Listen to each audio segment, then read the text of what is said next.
Dijawab sudah seluruh pertanyaan dari wartawan. Siapa, bagaimana?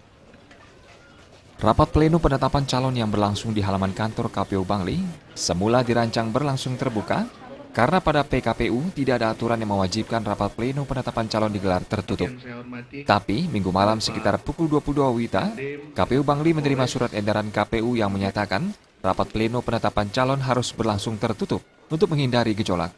Akhirnya Senin pagi KPU Bangli langsung menggelar rapat internal dan memutuskan penetapan dua pasangan calon kepala daerah yang akan bertarung pada Pilkada Bangli 9 Desember mendatang, yakni pasangan Made Gianyar dan Sang Nyoman Sedana Arta, serta pasangan Ida Bagus Brahmaputra dan Ketut Ridat.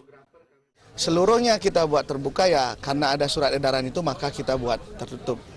Dengan acara saat ini akhirnya kita hanya mengumumkan hasil rapat pleno yang sudah kita lakukan tadi pagi dengan KPU intern, itu menetapkan dua pasang calon di Bangli resmi akan menjadi calon pada pemilihan Bupati dan Wakil Bupati Bangli tahun 2015.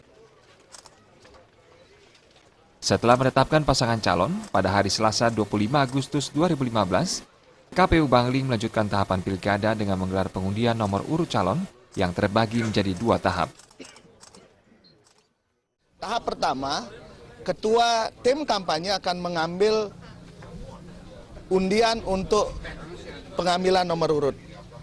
Jadi ketua tim kampanye dulu mengambil, setelah itu baru pada saat pengundian nomor urut berdasarkan nomor urut yang diambil oleh tim kampanye, pasangan calon selanjutnya mengambil undian untuk nomor urutnya. Alit Sidi dan Wayan Winata, Bali TV.